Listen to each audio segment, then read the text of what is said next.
I'm Dylan, representing my team in in our Microsoft Team lab project, and I will be presenting about our project.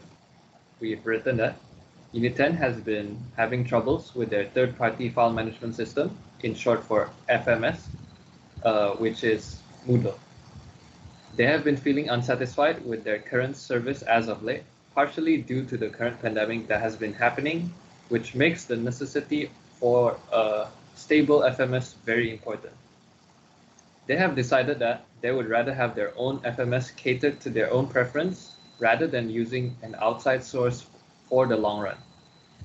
We at ROFL were contacted by Unit 10 to make their desired system for them. Many factors were discussed in order to understand what exactly that Unit 10 wanted. Details such as preferred features and functions, the cost and budget, as well as when they want to have their FMS completed has been discussed. Okay. So the first thing that we have done is to delegate the task among our company workers, as shown in this table. Each individual has their own role and responsibilities to fulfill. First, we have Tang Junseong as our CEO, which sponsors the project. Tong Chung Cheng as our project manager, which manages the project. Abdul Hadi, our LMS expert. Three of our programmers, Wong Kiet Woon, Usada Nataru, and Dylan Ting. Our testing expert, which is Suren Raj Gopal.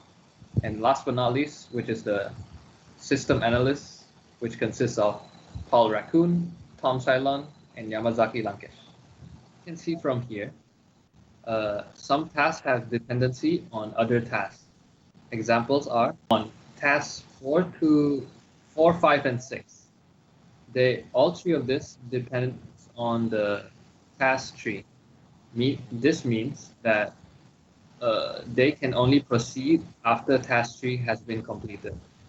And if you see at the predecessor for task 6, it says can proceed as long as task tree has been completed at least 50%.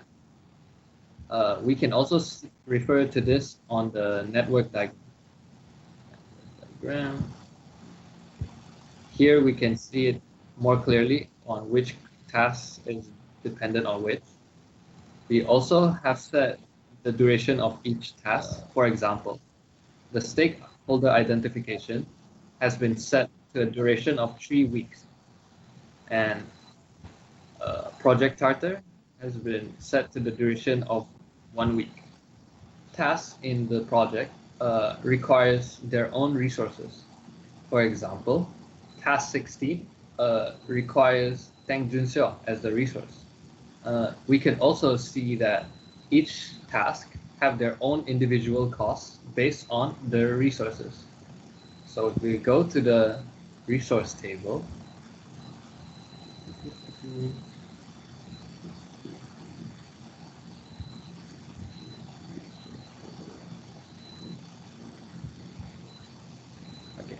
from here, we can see that each task have their own their unique costs.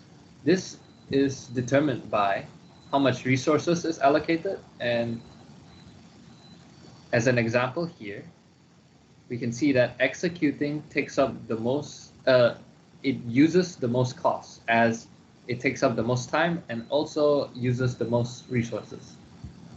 We can also check on the cost of each individual resources.